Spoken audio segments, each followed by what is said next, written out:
Welcome to the gathering.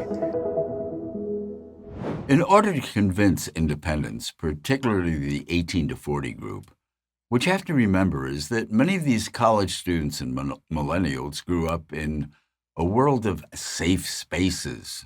They grew up in an anti fragile culture and have been overprotected most of their lives. They weren't taught what all of science tells us, that what doesn't kill you makes you stronger. You know that it's true. The research is beyond question. It's challenges that stretch us and make us stronger and more competent. But we live in a fragile, easily offended culture. In addition to having that fragility, they haven't been trained to be logical thinkers. They're emotional thinkers. Facts and logic don't matter. What matters more to them is good intentions. And as history and psychology point out, when you combine good intentions with bad ideas, you end up with disasters.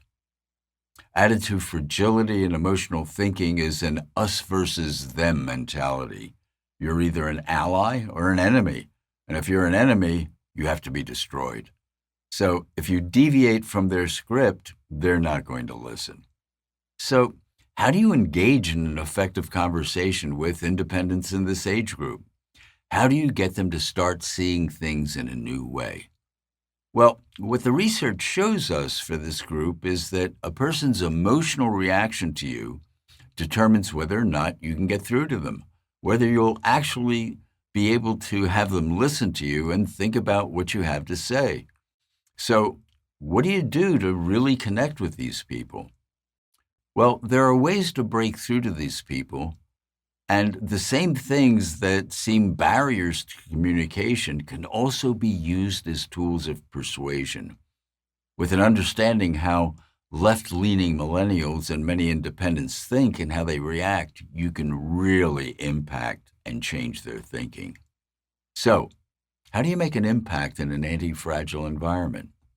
To begin with, don't start out with logical arguments and cold facts. These are a real turnoff to emotional thinkers.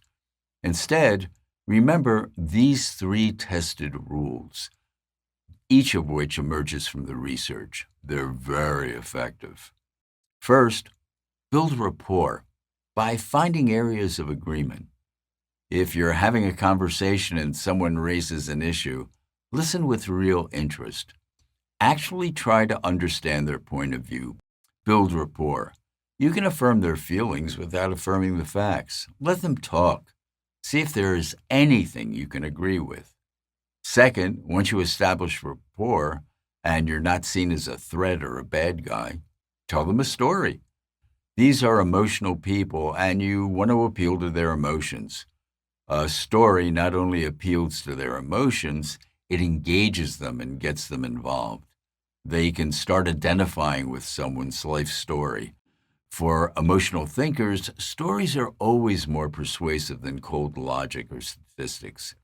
Just giving them logic and cold facts is a turnoff to emotional thinkers.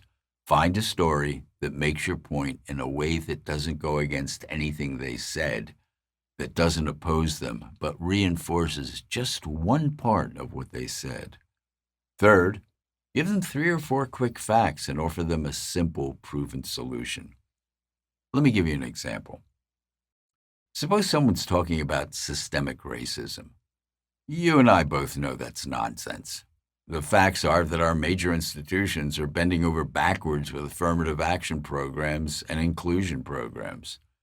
But suppose somebody brings it up.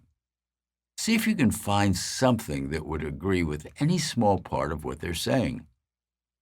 You could say something like, yeah, there is racism, especially in our inner city schools. Why can't poor inner city families choose the schools their kids go to like affluent white families? Build rapport. Show them you're concerned about the same issue. Immediately, you're not the enemy.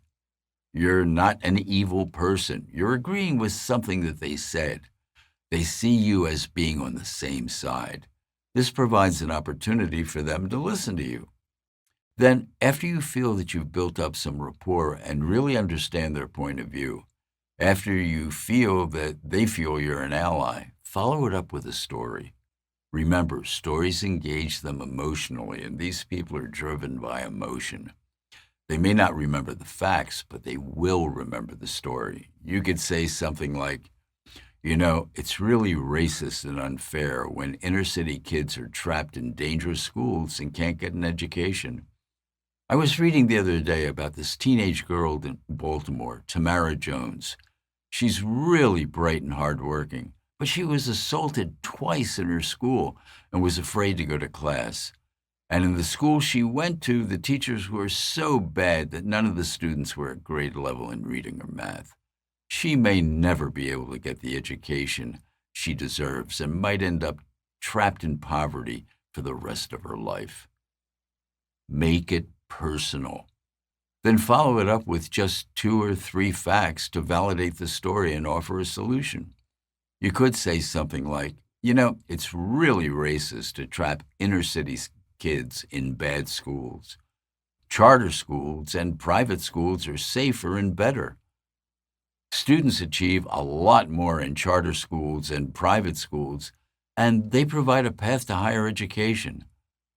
Don't you think it's racist when affluent people can choose what schools they send their kids to and working-class African Americans can't? Shouldn't we let poor black parents decide where their children go to school? Notice, you haven't sold out. You haven't said one thing that isn't 100% true, but you've put it in a framework of empathy and rapport building. You showed them that you're just as concerned about an issue as they are. You've told them a story to appeal to their emotional thinking. You've even put it in their language, using words like racism and fair. Just as the left uses language and emotion and stories to manipulate people, you can use language and emotion and stories in a positive way to influence people toward policy that works. This kind of framework allows ideas to worm their way into their thinking, and once they do, you have a real chance of convincing them. You create cognitive dissonance that begins to break up their bad ideas. Think about this. How is it that really stupid people in violent organizations with bad ideas, like Antifa and Black Lives Matters, have so much media presence and influence? Think about that.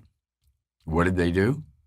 First, they came up with an emotionally engaging slogan, Black Lives Matter.